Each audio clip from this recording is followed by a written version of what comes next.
celui dont la foi est bâtie sur le roc.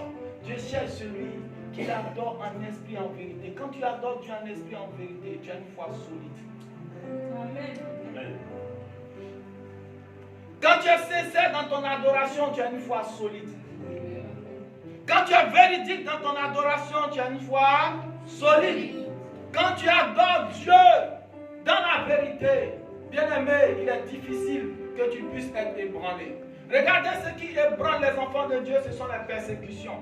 Ce qui ébranle la vie des chrétiens d'aujourd'hui, c'est la persécution. C'est pour cela que Satan ne se lasse pas de nous persécuter tout le temps. Parce qu'il connaît notre point faible. Il connaît ce qui peut nous désorienter dans notre adoration. Il connaît ce qui peut faire changer un chrétien fervent pour devenir même un grand païen. C'est la persécution.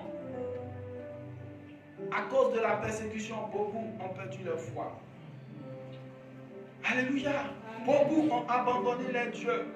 Beaucoup ont rejeté même. Il y a des gens qui ont nié, comme Pierre, Jésus-Christ de Nazareth, face à la persécution. Mais laisse-moi te dire que si tu sais Dieu, sincèrement, Dieu ne t'abandonnera jamais. Si tu sais Dieu de tout ton cœur, il ne t'abandonnera pas. C'est pour cela que quand vous venez à l'église, nous insistons. Il ne s'agit pas seulement de venir vous asseoir les dimanches pour écouter la parole de Dieu, mais il s'agit de vous investir dans le service de Dieu. Le service est le secret pour la délivrance.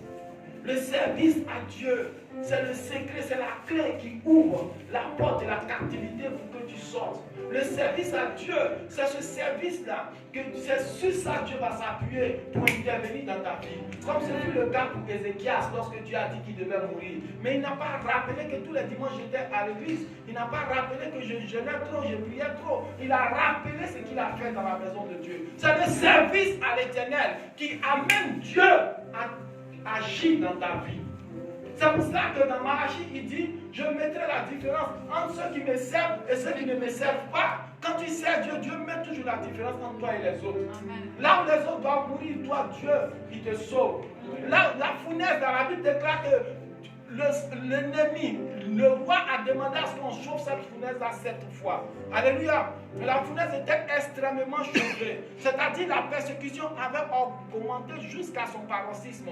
La persécution a atteint son summum. Derrière ça, il n'y avait plus une autre persécution qui pouvait exister. Mais malgré cela, ils n'ont pas eu peur. La Bible déclare que ceux-mêmes qui sont allés les jeter dans le feu sont morts, le feu les a brûlés. Donc parce qu'ils ne craignaient pas Dieu, parce qu'ils ne savaient pas Dieu, ils ont été tués. Eux qui devaient tuer sont morts. Mais ceux qui devaient être tués ont vécu. Amen.